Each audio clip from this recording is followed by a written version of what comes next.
east. Elsewhere, well, we could see some pockets of frost with some clearer skies, but generally a bright day tomorrow. It will start a bit grey and dank over East Anglia and the southeast, but the rain here should be gone by mid-morning. Plenty of showers for the west of Northern Ireland and the northwest of Scotland, where there'll be snow on the hills. 1 or 2 showers for western parts of England and Wales. But for many, it's a dry and a bright Tuesday with sunny spells. Temperatures, as I say, not as high as Monday, but still above average at 9 to 11 Celsius. Temperatures will dip away a little bit on Tuesday evening under largely clear skies, but then we look at another chunk of rain coming in, turning things pretty soggy as we head through the early hours across much of England and Wales. Some uncertainty about the timing of when this will come in and clear away from the east on Wednesday. It'll be followed by brighter skies and showers. Plenty of showers for northwest England, Wales, and lots of showers for western Scotland and Northern Ireland. It's still pretty gusty here as well. Temperatures just drop down a little, but still double digits across the south is a little above average for the time of year. So temperatures, as I say, not as high as Monday, but still reasonably mild. Signs of things turning colder in the run-up to Christmas, at least across the north. Bye for now.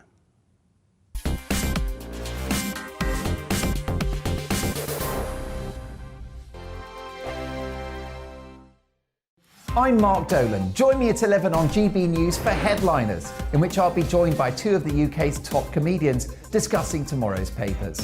If it's an important story, we'll cover it, but we'll have some fun along the way. Headliners, the late-night paper review that won't send you to sleep like the others will.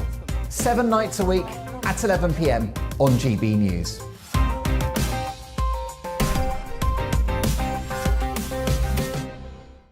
Monday to Thursday nights on GB News. At 6, it's Deebs & Co. 7 o'clock, Farage.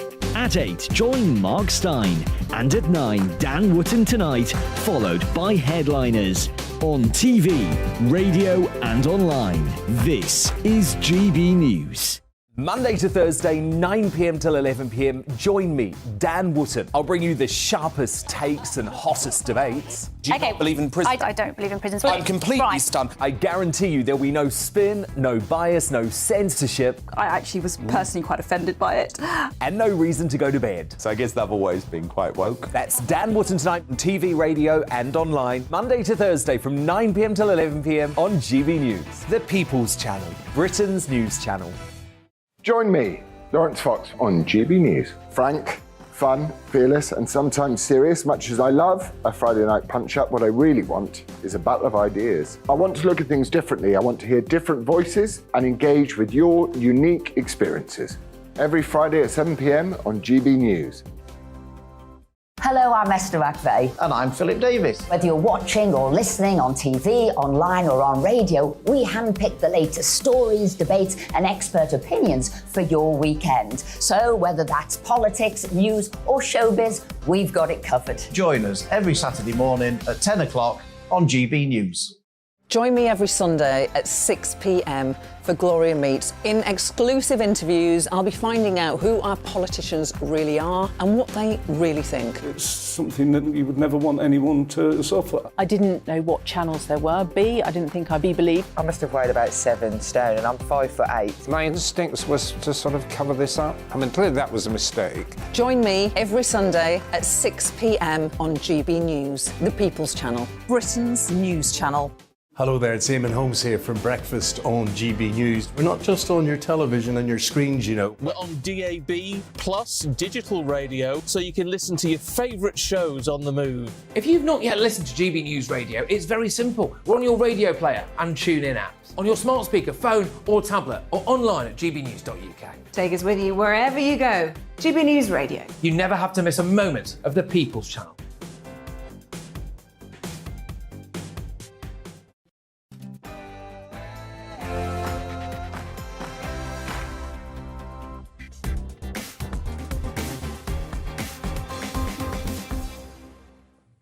Hey, welcome along everybody. It's me, Patrick Christie's, once again filling in for the great man himself, Mark Steyn. I'll be here all this week. And tonight, we have one hell of a show for you. We will get to today's Rwanda ruling from the High Court and what that means for Rishi Sunak and his government. Joining me will be Tory MP and fan favourite here on GP News. It is, of course, Jonathan Gullis, the man who tabled the bill suggesting that we simply ignore the ECHR, the one institution that now stands in the way of Rwanda. What do you think? Will they make it to Rwanda?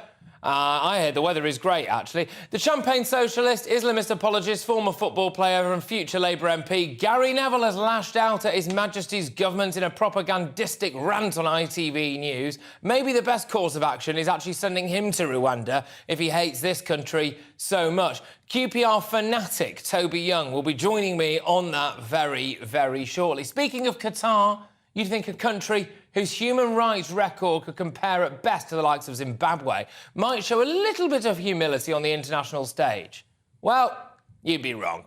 After being alleged to have paid hefty bribes to EU officials, you love to see it, by the way, you love to see EU corruption cases. In exchange for favours, not that kind of favour, it's not that kind of country, instead of perhaps knowing when to keep quiet, they are in fact threatening to turn off the gas tap. Shocking stuff. We'll unpack all of that and much, much more with our very own Dutch correspondent. It is the wonderful Eva Vlaardingerbroek. Plus, just to round things all off, the legendary historian, the man himself, another fan favourite here on GB News, Dr. David Starkey, joins us to answer that terrifying, controversial, frightening and enlightening question. Where are you really from? All that coming up and plenty more with our beautiful selection of guests, handpicked, cherry-picked by my world-class production team. They write the scripts, by the way. And don't forget the most important part of the show, and that is you. In place of stumping the Steyn, you have the pleasure of pummeling the Patrick. Oh, yeah. I'm only joking. The pleasure is all mine. All that to look forward to after news with the even more beautiful and wonderful Polly Middlehurst.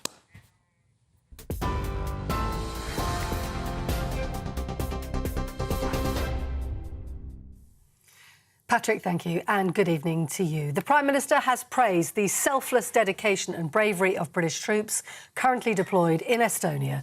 Rishi Sunak has been serving Christmas lunch to troops alongside his Estonian counterpart, the Prime Minister of Estonia, as they chatted to UK servicemen and women. The UK has doubled its military presence in Estonia in response to the build-up of troops on Ukraine's borders. Mr Sunak's trip comes as he calls on European leaders to stand firm in their support for Ukraine. Meanwhile, the Home Secretary has said she's fully committed to the Rwanda plan after the High Court ruled it is lawful. Speaking in the House of Commons earlier on today, Suella Braverman said the plan is humane and a practical alternative for those who've come to the UK through dangerous and illegal routes. The Royal Courts of Justice ruled the policy is consistent with the International Refugee Convention. Charities, however, have vowed to appeal today's decision. The Home Secretary says we cannot tolerate people coming here illegally. Being relocated to Rwanda is not a punishment, but an innovative way of addressing a major problem to redress the imbalance between illegal and legal migration routes. It will also ensure that those in genuine need of international protection are provided with it in Rwanda. In the United States, the committee investigating the January 6th Capitol Hill riots has referred the former President Donald Trump for prosecution. In its final public meeting, it said Donald Trump should be charged with 4 crimes, including conspiracy to defraud the US and insurrection. The unanimous decision is down now to the Justice Department, which can press criminal charges. Mr Trump has dismissed the allegations he faces as politically motivated and says the committee, which is dominated by Democrats, is biased against him. Here, 23-year-old Gabrielle Hutchinson has become the second woman to die following the crowd crush outside the O2 Academy, Brixton, last Thursday. The Met Police says she was working as part of the security team at the venue. The force also said 3 women who were critically injured were all in the foyer of the building at the time of the crush. A third woman, aged 21, remains in hospital in a critical condition. And lastly, a student has been charged with threatening behaviour after eggs were thrown at the King during a trip to York last month.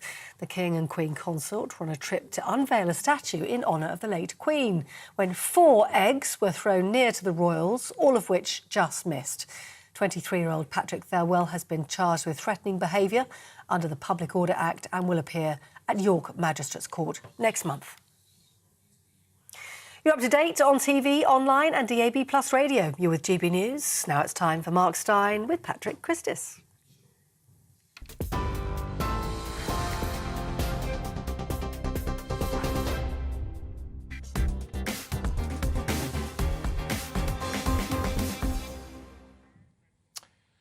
Well, before we get on with the Mark Steyn show this evening, I just wanted to bring you a little bit of an update on Mark's situation. I know I covered him for a couple of days last week. I'll be covering for him this week, and a lot of you, rightly so, have been asking where he is. So, obviously, Mark hasn't been here, and at the weekend, Mark released an update on his website, revealing that, unfortunately, he suffered 2 heart attacks just a couple of weeks ago.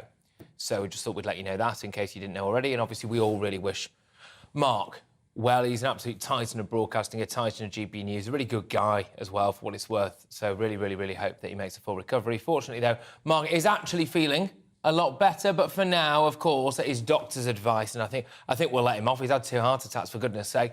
It's time to rest and recover and come back all guns blazing very, very soon. All of us here from GB News wanted to send our very best wishes to Mark. And until he's back, we're going to do our best. I will never be Mark Steyn, but I'll do my best to try to do him proud.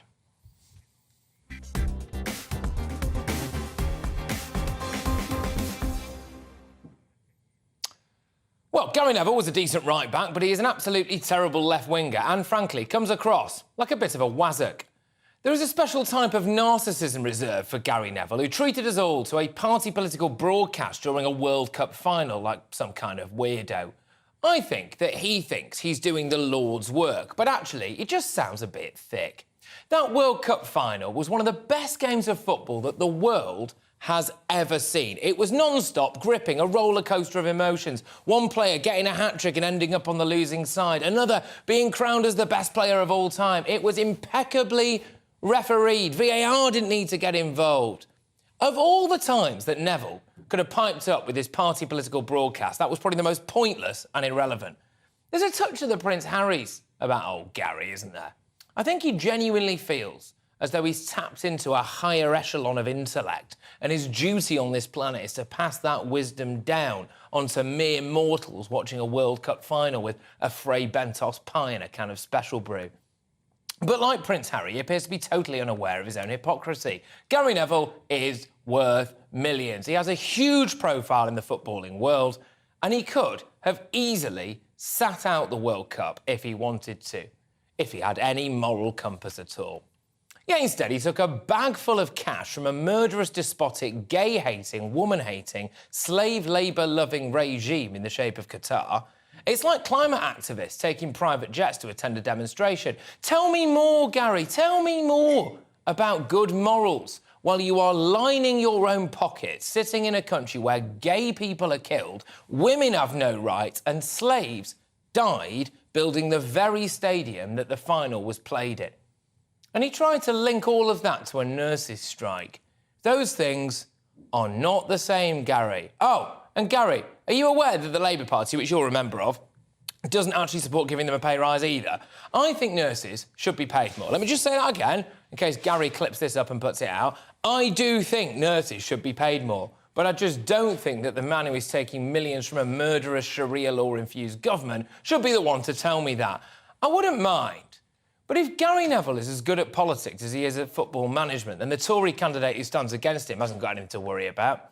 Gary only got the Valencia job because his mate owned the club. His stint as Valencia manager had more than just a whiff of the old stale white men taking boardroom jobs for the boys about it, didn't it? And after around 28 games, I think it was, and a shocking win rate of about 35%, he was out on his backside.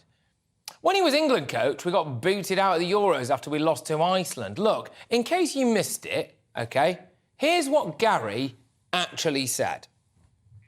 We've got a current government in our country who are demonising rail workers, ambulance workers and terrifyingly nurses. So in our country, we've got to look at workers' rights, but certainly when football goes now, we have to make sure we pick up on workers' rights wherever it goes, because people have got to be equal and they've got to be treated equal. We can't have people being paid an absolute pittance to work. We can't have people in accommodation which is unsavoury and disgusting. We can't have that. That shouldn't happen here with the wealth that exists, but it shouldn't happen in our country that our nurses are having to fight for an extra £1 or an extra £2 either. Right, cheers for that, Gary.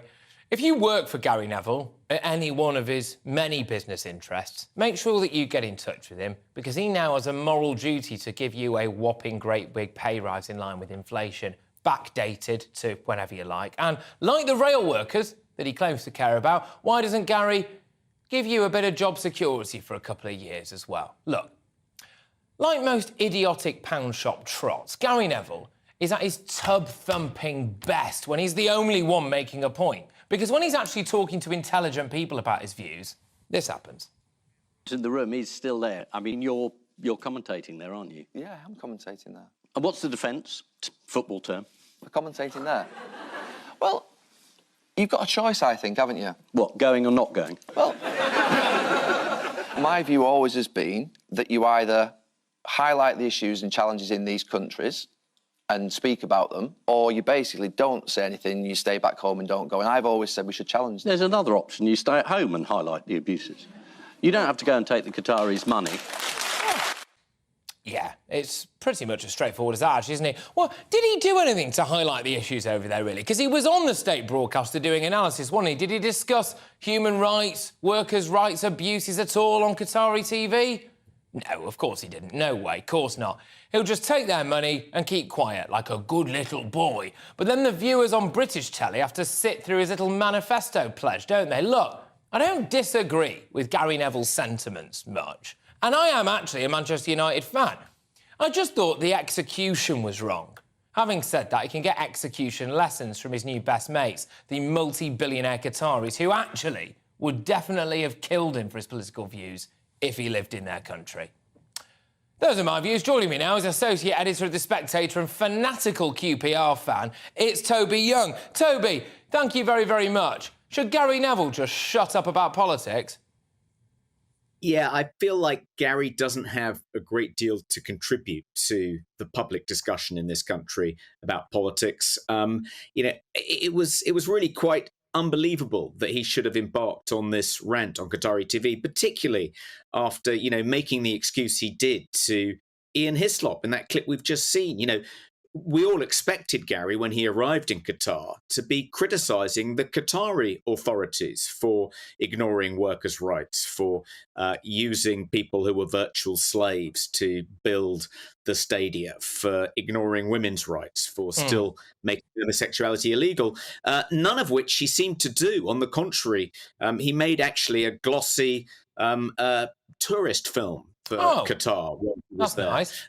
Which I don't think mentioned any of the shortcomings. No, that so he's actually encouraging people to come and spend money and bolster the economy of that human rights cesspit in the Middle East. Do you think that Gary Neville, maybe, dare I say, has gone to his head? Now, I'm not slagging off a load of footballers here, but what I am saying is a lot of footballers, especially a modern-day footballer, is not necessarily known for sitting through picking through their political theory. A lot of them are into, well, let's be honest with you, scantily clad women and Instagram, right? So do you think Gary Neville actually feels as though he has got this sage wisdom that, dare I say it, David Beckham didn't have? I think the point I'm trying to make is, does he feel as though he's intellectually superior? Is he used to being the most articulate man in the room? He does spend a lot of time with Jamie Carragher. I think, like many celebrities who become passionate advocates for liberal causes, it's not because he's a particularly thoughtful or intelligent or educated man. It's because he realizes that that's a way to enhance his credibility, to make it seem as though he has a bit more gravitas. He's a thinking man. He's someone who's concerned about the world. I think that's what's underpinning it. I don't think it's any great... But is he too thick to actually really have any conviction in that? I'm not sure he is a man of conviction. It was almost as if Gary Lineker, he saw the trouble that Gary Lineker had got into for describing on Emily Maitlis's show on LBC America as an extraordinarily racist country in reference to the next World Cup being in North America, when we all know that America is one of the least racist countries in the world. And it was as though Gary Neville saw that and said, you think that the most stupid, obnoxious, pretentious politico in football commentating called Gary is Gary Lineker. Hold my beer. Yeah, no, exactly. And the thing is as well, it was just aside from, look, Gary Neville's got the right to say anything, and I am really glad that he is using the freedom of speech that we are allowed in this country to make himself look like such a dunce on national television. But the fact is as well, this was, Toby, the best game of football I have genuinely ever watched. And I, as a Manchester United fan, am including the 99 Champions League final in that, right? It was epic. The only thing missing was England, OK? It was just phenomenal. Of all of the football matches that Gary Neville, whose job it is to be a pundit, decided to give us a party political broadcast on, that was just the most pointless occasion to do it, wasn't it? Yeah, have some sympathy for me, Patrick, because I was at a family lunch. And my sister wouldn't let me kind of sneak away. I couldn't even watch the World Cup final on my phone. When the lunch ended, I finally managed to get away, by which time it was all over, just to see. The first real thing I saw was Gary Neville talking about workers' rights being ignored by the... That was it for me. That was my World Cup final experience. That was your World Cup final, yeah. Yeah, exactly. Do you think that Gary Neville should actually just remove himself from the footballing situation and just go and run to be a Labour MP? Because, you know, I'm wondering if he's scarred, Toby, a little bit scarred by the last time he properly stuck his head above the parapet in a, you know, proper job in football, not just talking about the offside rule, actually going to manage. And that was actually, now I think about it, Toby, because... Oh, is it because his best mate, one of his best mates and business partner, multi-millionaire, if not billionaire, owned a football club and gave him a job? The kind of actual backhander or jobs for the boys thing that if the Tories did it with a member of the House of Lords over PPE, Gary Neville would probably be livid about, wouldn't he? But no, absolutely not. And he was rubbish at that, wasn't he? So I suspect he might be a rubbish politician as well.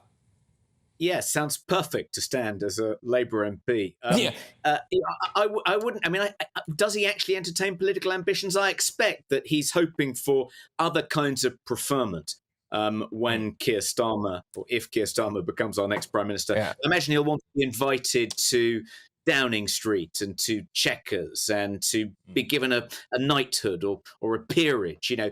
And I expect, you know, further his business interests by becoming a close confidant of, you know, one of the most powerful politicians in the country, rather than actually enter the political fray himself. I can't see him doing, you know, constituent surgery work on a little bit like when he used to play football and he'd be near Vidic and Ferdinand and Patrice Evra and, you know, he'd have Peter Schmeichel there and he'd have Roy Keane just in front of him and David Beckham just right in front of him there. World-class players, really. And then, you know, he'd look good as a result of that. Toby, thank you very, very much. Toby Young, who is the fantastic associate editor of The Spectator and a fanatical QPR fan. Right, coming up, we've got Eva, unpronounceable surname, joining me to discuss the perennial problem of EU corruption. That's right, you won't want to miss it, people. Bags full of cash in Qatar. Yep, welcome to the European Union. But next, Jonathan Gullis MP is here. I love this guy. Look at him. Yes, he's loving it already. Right, the man who tabled a bill to ignore the ECHR on the issue of Rwanda. We will hear his thoughts on today's ruling. We all thought it was. It's a terrible day for the old lefty lawyers and those charitable groups, isn't it? And it's a fantastic day for people who actually care about British borders. Don't you dare touch that dial.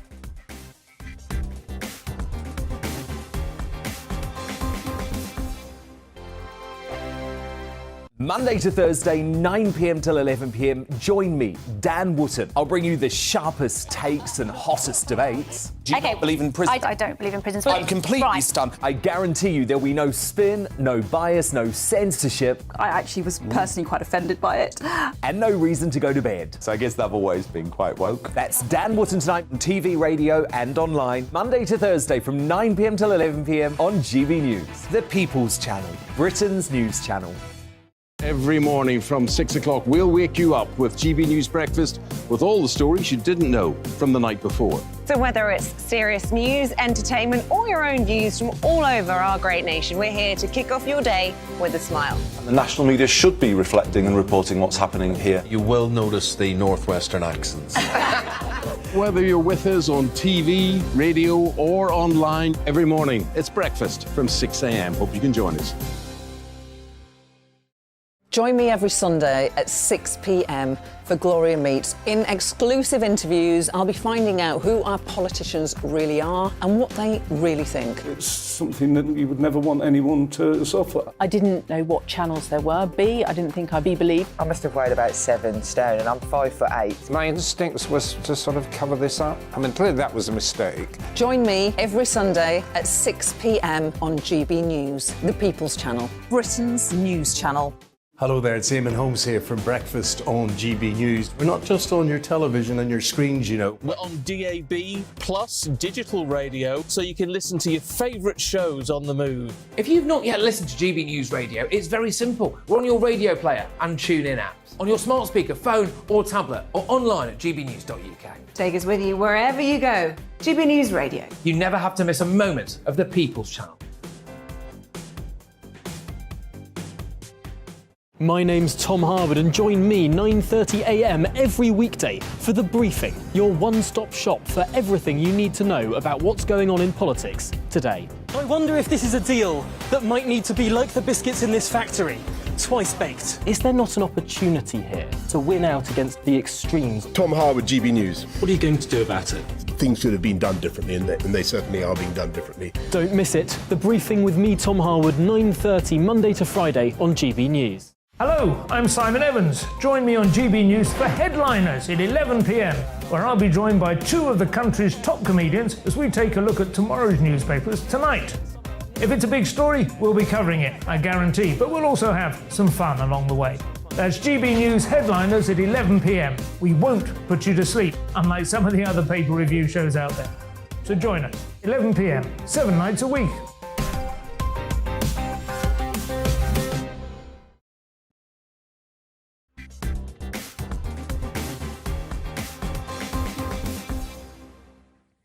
Let's get your thoughts now, people. We asked you, should Gary Neville be using ITV as a platform for his political views? And William has been in touch. William says this political rhetoric should not be allowed on a sports programme. Get rid of him. Yeah, I mean, it would be like me sitting here and doing sports, wouldn't it? It's not what you want. It's not what you expect. But there we go. Anyway, Sean has been on. Oh, no, Jamie first. There you go, Lozy. There's so many of you. There's so many of you. Jamie's been on. He says, I'm not sure that he was using ITV Sport as a platform for his political views. I think that he clearly didn't like something and just lets his mouth get slightly in the way of his highly lucrative job. He should be cut a bit of slack, but told not to make a habit of it. To be honest with you, though, do you not know Gary Neville only really does it when he's on safe territory, right? So he only does it when he's got Roy Keane, though, let's be honest with you, does not give a hoot about whatever Gary Neville has to say. He didn't give a about him when he was playing. He's not going to give one now. He's paid to sit next to him in a punditry thing. He's got someone else there who's just there for the football. You've got an audience who just want you to dissect what has been the best game of football, arguably, ever played, right? And so he just does it then, doesn't he? He doesn't actually come on. And the very time he gets any pushback, like on Have I Got News For You, he retreats into his shell and realises what a thicko he is. Right, now, Sean, is it now time for Sean? Sean says, no, Gary Neville should know wisely. Sport and politics should never mix. Well, you know what? Gary Neville helped mix sport and politics by dragging politics into sport, but the whole time doing it while sitting in a stadium where slaves died building it, and goodness only knows what else happened. They probably buried a couple of gay people underneath it and lobbed a woman off the top of it for daring to go out unaccompanied by a male chaperone. Leslie says he only gets away with it because his views are left-wing. If he advocated Trump... It's so true, Leslie. If he advocated Trump or condemned the public sector strikes, he'd be off the telly so quick his feet wouldn't touch the ground. Can you imagine Gary Neville there, just there going, yeah, well, you know, actually, I did think that France's back four were pretty solid. But talking of strong borders, right, I would really like to see people who come over here illegally in the channel put on a plane to Rwanda and deported. Well, it's almost like we planned that little segue because Jonathan Gullis, MP for Stoke-on-Trent North, tabled a bill that proposed the UK government to deport those who had arrived illegally in the UK from safe countries or whose asylum claims have been rejected regardless of what foreign legislators like the European Court of Human Rights. Yes, a judge from San Marino or wherever else. You know, oh, great, fantastic. We've got to bow down and listen to what a bloke from San Marino says that we should do with our legal system. Anyway, this week there's been a twist in the story because the High Court, our High Court, the good British High Court, has ruled that Rwanda asylum plan is actually legal. What does this mean for the migrant crisis? Will we still be overruled from abroad with channel migration continuing unabated, net migration at 500,000? Is the Rwanda plan just a minuscule thing in a much bigger picture? With me now is the man himself, Jonathan Gullis, that very MP, is here with me. Yes, Jonathan, we've kept you waiting a little while there, but I thought you needed the crescendo that your status deserves. Right, look, are you pleased, first and foremost, that the Rwanda plan is indeed lawful? I am pleased because it just reinforces exactly what Priti Patel, when she brought this policy in, what people like me who have been calling for this, as well as great colleagues like Lee Anderson, who I know is a regular on GB News, have been saying for a long, long time now, which is that we have a democratic legal right to protect our borders, to enforce our laws, and that people who come here illegally should be offshored, following that very highly successful Australian model, because ultimately that will help, in part, to deter people from choosing to get into small boats and break apart the operational model of these smuggling gangs. My fear is that whilst the optics of a plane taking off to Rwanda and all of that is good optics, it makes it look as though the Tories are, really dealing with what's going on in the Channel and stuff. And hey, look, it's better than nothing, don't get me wrong. But if people are not deterred by the possibility of drowning in the Channel, like we've seen, OK, sadly, if people are not deterred by that possibility, are they going to be deterred by the chance that, 0.5% of them might be sent to Rwanda? Do you think we need more? Well, I totally think we need to go further and do more deals with more safe third countries. I think the Albania flights are going to be the key in the short term, getting that, we know, a third of the 44,000, 12,000 Albanians, 10,000 young single men coming over to our country illegally. Because as you know, Patrick, they're only coming here like that because they don't want our border force to know who the hell they are, which means that they're going to get sucked up into criminality, take advantage of our system, take advantage of our people. And quite frankly, the sooner we can get those flights off the ground, set that precedent for getting those economic migrants back to Albania, the better for further when we go to like Rwanda. But you are right, Rwanda shouldn't be the only country we do a deal with. There should be many, many more that we continue to go further with. And we need to go further with legislation. I hope Rishi delivers on that promise to say that if you come to this country illegally, you will not be allowed to claim asylum. If we deliver that, it'll be a massive win for the Prime Minister. And I think that will be a real step in the right direction. And the British public will start to restore some faith that the Conservative Party is serious about taking back control of our laws and borders. Yeah, you know what? It was a very bold thing for him to say. I mean, I think it's common sense and frankly something that most people would want, right? And if they don't want it, then they're certainly no friend of mine. But I thought it was very bold of him as well to say that he wants to clear this asylum backlog and pretty much put a date on it, which is basically this time next year. I mean, credit where credit's due. He's come out and said it. I know a lot of people feel, look, like there's been a lot of hot air before in the past. Priti Patel, I think, probably meant well but couldn't really do anything. And people get a bit weary about all that kind of stuff. But one thing, Jonathan, that I was pleased with about today's ruling is that Care for Calais and groups like that got an absolute kicking. I mean, it turns out they've got no standing now, which basically means the next time some holier-than-thou person in a I never kissed a Tory refugees welcome rainbow-coloured shirt pipes up outside an asylum seeker hotel, telling them to lie about who they are and where they're from, we can go, actually, you are basically not recognised by a court of law. What do you think? Well, it was an absolute relief, to be perfectly frank, because these organisations continue to block up our legal system. Sadly, Patrick, they're going to take this to the Court of Appeal. They're going to take this to the Supreme Court. They're going to fight it tooth and nail. We'll go through those appeals. Look, I personally think that the Supreme Court's going to end up backing up the High Court. I see no reason why it's not. But let me be very clear. If they end up going to the European Court of Human Rights and we try and have foreign judges in foreign courts tell us how to enact our sovereignty, how to defend our borders, I said it in Parliament, as you said last week, Patrick, we should simply ignore them. Because guess what? Nothing will come of it. So we should have nothing to fear of it. And worst comes to the worst, and the way they threaten X, Y, and Z, then we should say, all right, chaps, we're off and we'll write something ourselves for our own country. And I bet other countries will sign up to that because we'll actually have a more common sense, modern day approach to how we're going to deal with 100 million displaced people around the world. Yeah, exactly. Just lastly, Jonathan, have you been amazed that it's taken this much of a battle to just get people to stand up for border security? I mean, I find it absolutely astonishing, really, that people are willing to accept that, if you and I want to go to Spain, right, we have to go through, passport checks, we have to do whatever, we have to, scan our bags, and yet people are completely willing to accept that some bloke who's in his 40s can pose as a child, get in a dinghy, Goodness knows how these dinghies are getting to Calais, by the way. Just hop across the channel and, you know, spend out their days in a taxpayer-funded 4-star hotel. Meanwhile, by the way, Jonathan, we've got veterans on the streets, and we are going to see, and this is something I would, you know, really hope, and I'm sure that you are, you know, dead against, but I would hope maybe you could say something about it in Parliament, I don't know, but about the idea of these military barracks are being used to house these people. You know, the terrible picture would be of a military veteran doing up a sleeping bag outside and ended up sleeping on the pavement. I mean, do you think we should do a bit more to care for our own? Oh, look, I personally want to see... I think it was on to be fair, the BBC did do something right, DIY-SOS, when Prince William, I think Prince Harry, did that terrace street in Manchester and turned it into a veterans community with mental health support, housing for those people, and, you know, made them disabled-friendly for those who were maybe lost limbs, literally defending our great nation. That's what I want to see our housing stock being used for. That's what I want to see our disused army barracks or army...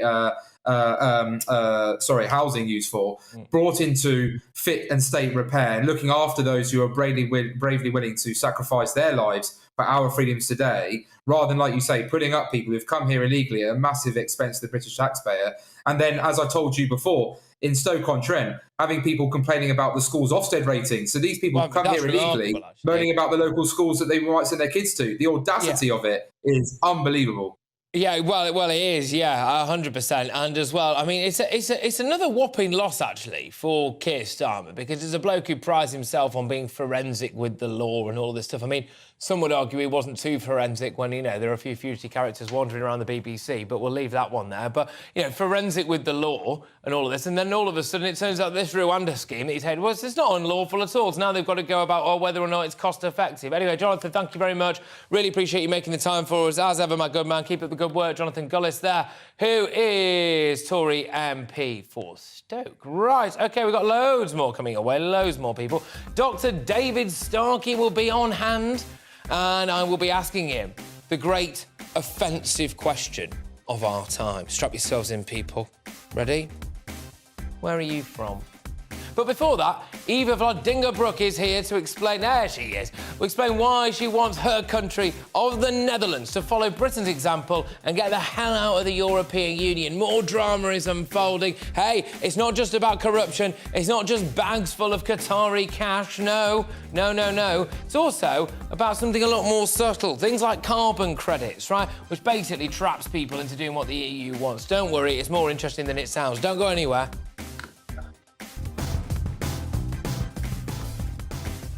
Coming up on Dan Wootton tonight, as Rwanda flights get the green light from the High Court, could this be the turning point in the migrant crisis? Or will lefty saboteurs strike again?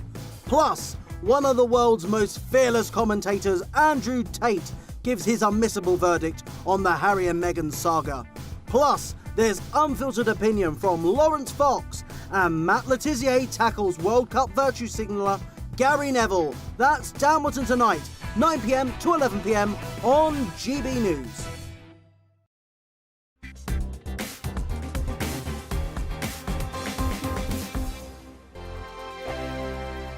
We are GB News, and we'd like to say thank you to each and every one of you for bringing us your conversations, for helping our great nation find its voice. We are here for you on radio, television, and online. Across England, Scotland, Wales, and Northern Ireland. It's not the BBC, you know, you actually get your facts right. We are proud to be GB News, the People's Channel, Britain's news channel. Hi there, it's Stephen and Anne. At breakfast from 6 a.m, you'll always be caught up with everything you need to know, the latest headlines, opinions, and debates. We'll bring you the good news and the bad, but most of all, we're here for you. Remember, send in your views and let us know what you would like us to talk about. That's because we're your news channel. And every morning at 6 a.m, it's breakfast on GB News. Monday to Thursday on GB News, it's Bev Turner Today from 10 a.m. We're going to be here for you, our GB News family, to keep you up to date, but also make you smile. The guy went from puberty to adultery. And I can't wait to bring a few of my own opinions. I have no time for cultural totalitarianism. We'll engage in passionate, but always polite debate. with your thoughts and opinions at the centre of it all. Only on GB News, the People's Channel, Britain's news channel. Join me, Nana Akue, Saturday and Sunday afternoons on GB News. Expect fiery debate and passionate discussion as me and my panel tackle some of the biggest topics hitting the headlines. It's a place for everyone's opinion. No one gets cancelled, but no one gets an easy ride. Oh, she's on it today! Be ready for conversations that are fierce, frank, and of course, fun. Every Saturday and Sunday afternoon from 4 p.m. on GB News, the People's Channel. Join my show Farage, 7 p.m. till 8 p.m. Monday through Thursday, and there you will get opinion, analysis, debate, and I'll cover stories that nobody else dares to touch. You've been cancelled. Join the club. Oh my goodness me! And then for the last 15 minutes, talking pints. We're over a drink. We have a civilised conversation with someone. We very often disagree, but we do it in a grown-up way. Come and join me on Farage. We are GB News, the People's Channel. And right across the United Kingdom. You can find us on Sky Channel 512, Virgin Media Channel 604, Freesat Channel 216, Freeview Channel 236, and YouView Channel 236. You can also take us with you on DAB Plus Radio, with the GB News app and at the website gbnews.uk. We're absolutely everywhere. Come join us on GB News, the People's Channel, Britain's news channel.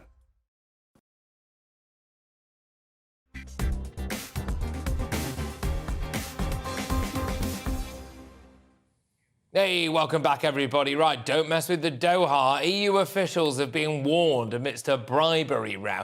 Why is this remarkable, isn't it? Everything involving Qatar seems to involve something rather nefarious. Anyway, so Qatar have reminded the European Union who they get their gas from now that they are decoupling from Russia. Well, this all sounds very democratic, doesn't it? But the EU are being held to ransom by Qatar amidst a bribery scandal, which on the face of it seems to go right to the very top, over gas. Rather predictably, who would have thought that that bunch of unelected officials who were essentially political pariahs in their own country, who all like to crack off political work, have 2 taxpayer-funded cars, grace and favour apartments, seem to constantly be swilling their mouths out with red wine like it's cheap mouthwash. Anyway, who would have thought that they might be utterly, utterly corrupt? The cracks are starting to show, and the European Union is looking weaker by the day. This seems to confirm our suspicions about the EU and how corrupt they are. Just hiding in plain sight, aren't they? If it looks corrupt, it probably is. The uninformed British public felt there was something fishy afoot, and now we can say, we told you so. The act is up. It looks like they've been caught in bed with Qatar, allegedly taking boatloads of cash in order to get deals done. The European Union is trying to save itself by investigating the scandal kind of itself. But instead of Qatar trying to dodge the limelight, they've come out with a very stern warning to Europe. Remember that the Emirates is an important source of energy supplies for Europe, i.e., if you throw us under the bus, we'll turn the taps off. Anyway, here to join me is a legal philosopher, political commentator. It's the wonderful Eva Vlaardingerbroek. Eva, thank you so, so much. And there's a lot to talk about when it comes to the European Union, isn't there? It is looking increasingly as though Britain was right to leave. And I want to know when you and your Dutch friends are going to get your backsides in gear and leave as well. Oh, man, I hope soon. You guys really have God and Nigel Farage to thank for that, and I'm so jealous. What reason is there not, you would say right now, to leave the EU, right? I mean, the only thing that we're getting from them is mass migration that we can't seem to be stopping, climate insanity, and digital enslavement. I really honestly do not see why not more people, especially in my country, are not saying, let's leave now. But I mean, obviously the reason is that we have the same horrible mainstream media here that you guys have there that have, basically told our entire country that if we were to, we would never financially recover. And that lie seems to be a prominent one. No, indeed. And the thing is, I mean, I always felt slightly more detached from the European Union, probably than people on the continent do, because of that little body of water that is increasingly being filled up by people in dinghies these days. But I do wonder whether or not you have more of a handle on the EU. For me, just always seemed like a kind of washed up, kind of gentleman's club where everyone's on the take. And actually now it's looking like that's the case, isn't it? Oh, absolutely. And I mean, the fact that they're now, besides being completely undemocratic, which is something that we all know, of course, they've now proven to also be corrupt, which is something that we all thought was true. And now we know it is true. And not just some people, but, the vice president of the European Parliament herself. And it's just so funny to me. I just have to get this in there, that everyone who seems to be involved in this Qatar scandal, who seems to have been taking money, are all members of the European Parliament coming from the group of the progressives. So the people who all are constantly talking about human rights. And, our government has just said, has just apologized for slavery, for example. Those people are the ones that are taking money from the Qatari when they get the chance. Isn't that funny? You couldn't make it up. You literally couldn't make it up. But these people, Eva, are always the opposite of what they say they are. It's like Jacinda Ardern. Meghan and Harry are just doing a thing on Jacinda Ardern about being progressive and all of this stuff. She's one of the most totalitarian people that I've ever known. The banning of cigarettes for people of a certain age, based around nothing to do with the fact that, children are too young to make the right decision. This is now going to create a situation where a 49-year-old man can be in a service station car park asking a 50-year-old man to go and get him some fags. But anyway, talking of totalitarian stuff, what's going on with carbon over there? I think you know a thing or two about this, and you can fill me in. What's happening? Right, yeah, that's the serious part. We're laughing about these people because they are despicable and they are laughable. But the problem is that they do have a lot of control over our lives, and they seem to be grasping ever more control over our lives. In this case, the EU has just agreed on a plan to start taxing every single EU citizen for their carbon emissions. Oh, that was a conspiracy theory, right? Well, turns out it's not. It's here right now. The European Union will start to tax everyone for how much CO2, how much carbon they emit through heating their houses and filling up their tanks. And so what's going to happen? Well, their energy bills, our energy bills that are already going through the roof, are going to become much more expensive as a result of this. And of course, it's all, in the name of the climate and saving the world.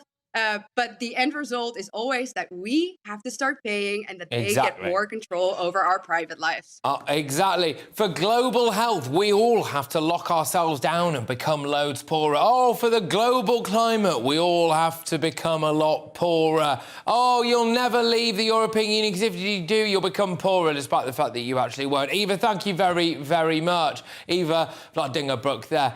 Legal philosopher, political commentator. Fascinating that the European Union is going to start taxing some of its citizens based on their carbon emissions. It's a good job we've left, because otherwise Gary Neville would get done every single time he opened his mouth, because every time he talks, it sounds like a cow farting. Right, OK, coming up, finally, we have legendary historian David Starkey trying to help understand... There he is. Trying to help understand the controversy around the question, where are you from? And I'm just going to dare to ask a little bit of a question as well, which is whether or not we really think that sometimes, just sometimes, people do play the race card. And the moment you've all been waiting for, Pummel Patrick. It's certainly not a moment I've been waiting for. I spent a lot of my time trying to avoid being pummeled, but there we go. Pummel Patrick, it's heading your way. Stay tuned. You won't want to miss it.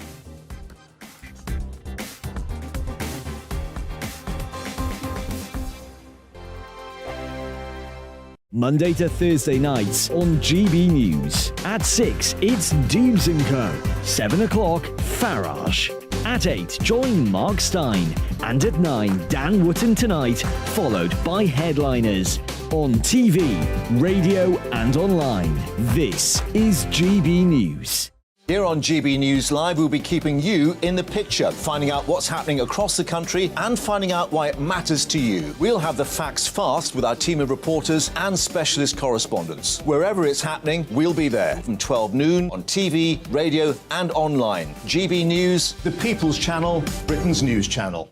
Hello, I'm Michelle Dewberry, and you can join me every weekday 6 till 7 on Dubes & Co. Me and my panel will get stuck right into the day's events, and I can tell you, in fact, I can warn you, expect some robust debates, some strong opinions and perspectives from both sides of the fence. It's about you at home as well. I love to read out all of your comments, or at least as many as I can. So join me, Michelle Dewberry, Monday to Friday, 6 till 7 on Dubes & Co. We are GB News, the People's Channel. Why not take us home with you by visiting the GB News shop at gbnews.store? You'll find all the official merchandise, a really good present actually for yourself, your friends or your family. We ship across the UK mainland at no extra cost. GB News, the People's Channel. I'm Mark White. As GB News Home and Security Editor, I cover those key issues that are so important to you. Our authorities, our communities doing all they can to combat violent crime. With the public services under unbearable strain, why are we still failing to control our borders? Defence, the first priority of any government, has been continually hollowed out.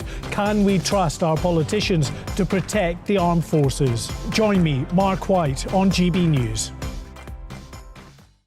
We are GB News, right across the nation. You can get us on television, on radio, on digital. We're absolutely everywhere. Amazing! You see, amazing! You remind me of me in the European Parliament. But here's the most important bit. We are not part of the mainstream establishment. We think and speak just like you do. We are the People's Channel. Magnificent. That's really, really thoughtful. Come and join us on GB News, the People's News Channel.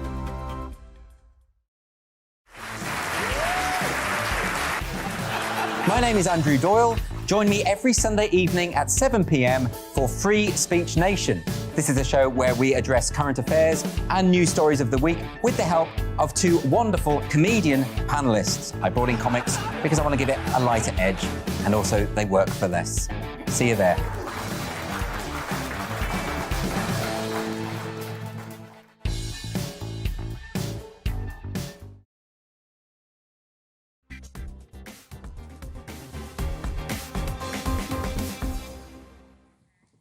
Yes, well, welcome back, everybody. Now, Tomiwa Awolade in The Times took issue today with Ngozi Fulani, otherwise known as Marlene Headley, of course. Odd, perhaps insensitive appropriation of African identity.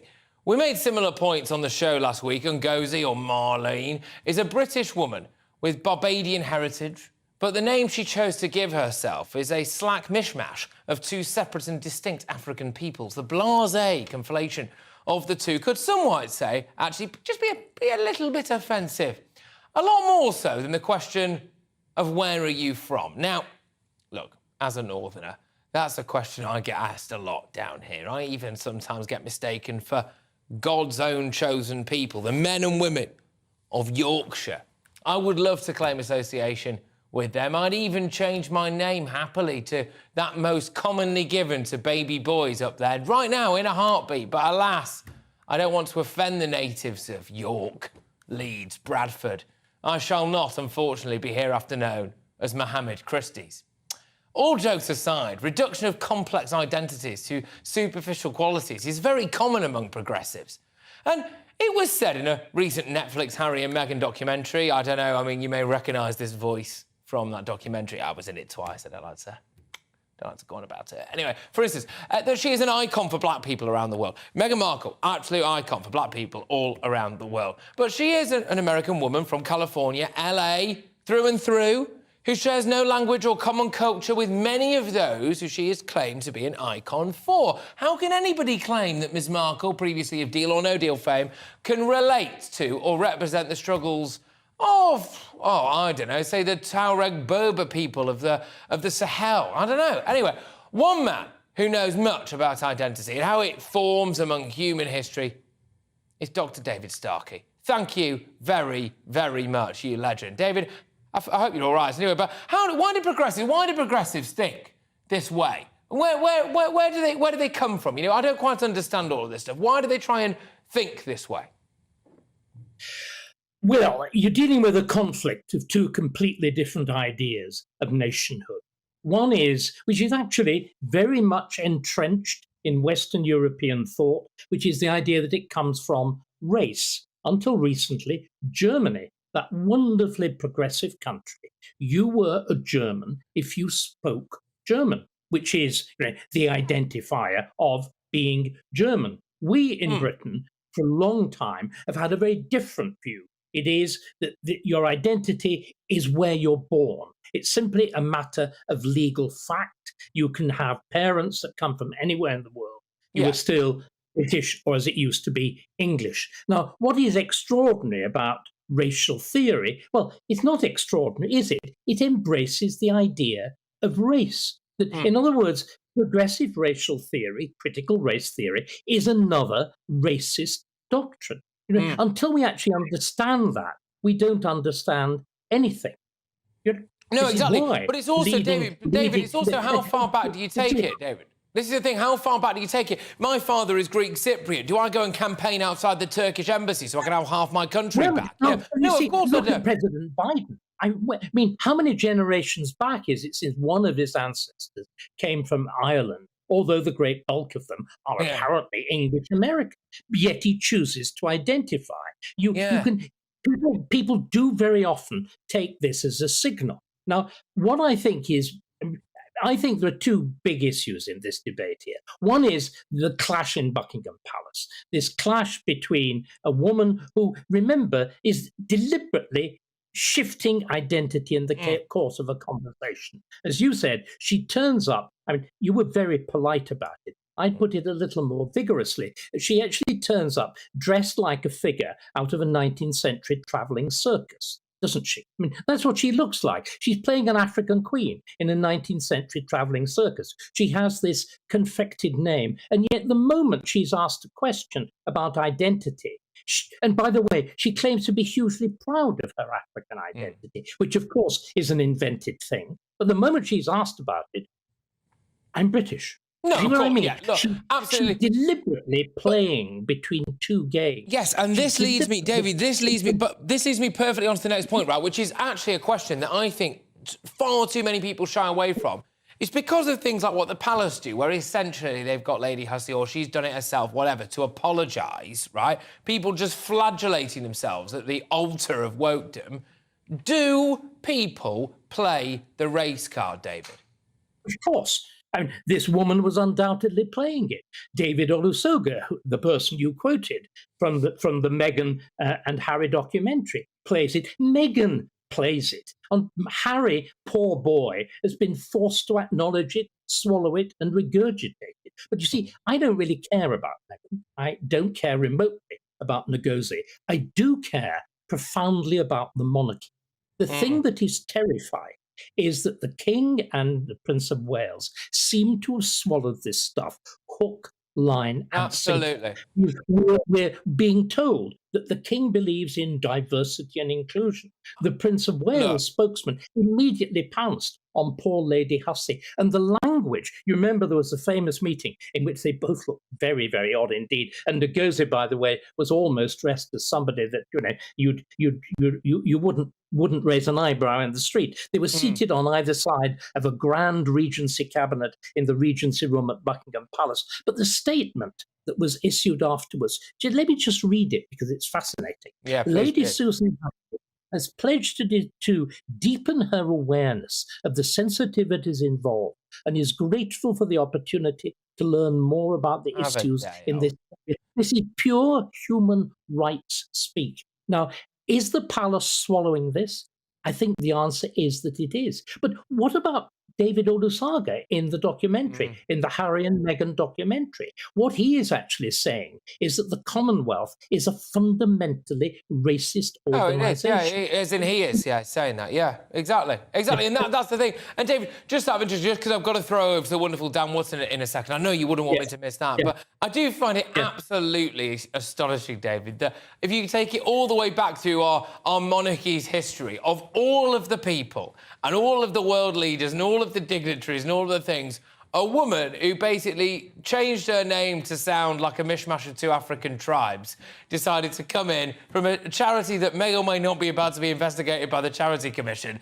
She's the one who gets an apology for Buckingham Palace. David Starkey, thank you very much, my good man. David Starkey, historian extraordinaire. Right, it is that time. In fact, I think I'm actually a bit late. Sorry, Dan. Dan Watson is here to make your Monday as magnificent as it could ever be. Dan, what's the crack? Oh, Patrick, good evening. And I just wanted to share your sentiments at the top of the show and send all of our best wishes to Mark Steyn. It was horrible news to receive over the weekend.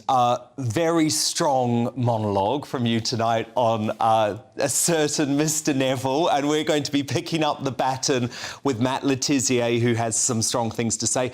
Plus, Andrew Tate, live in the studio today, Patrick. He's been cancelled numerous times, but not here. No, absolutely not. Yes, I'm looking forward to seeing him, actually. It'll be a good laugh. Dan, thank you very, very much. Dan Wootton, he will be taking it away. Thank you very much. And as Mr. Steyn... Good evening, I'm Alex Deakin, and this is your latest weather update from the Met Office. After a pretty gloomy Monday, brighter skies for most on Tuesday, still fairly breezy, a little cooler, but still temperatures are going to be above average and way above where they were this time last week. Wet and windy spells coming courtesy of this area of low pressure, sending weather fronts our way, bringing quite heavy rain through the evening and overnight across southern England, where we do have a Met Office yellow rain warning in place. That rain at times affecting South Wales, up towards the Midlands and across to the east, whereas much of northern Britain looking largely dry through the night, although there will be more showers to come across the Highlands and the Western Isles, where it stays pretty blustery. It's going to stay very mild across the south and the east. Elsewhere, well, we could see some pockets of frost with some clearer skies, but generally a bright day tomorrow. It will start a bit grey and dank over East Anglia and the southeast, but the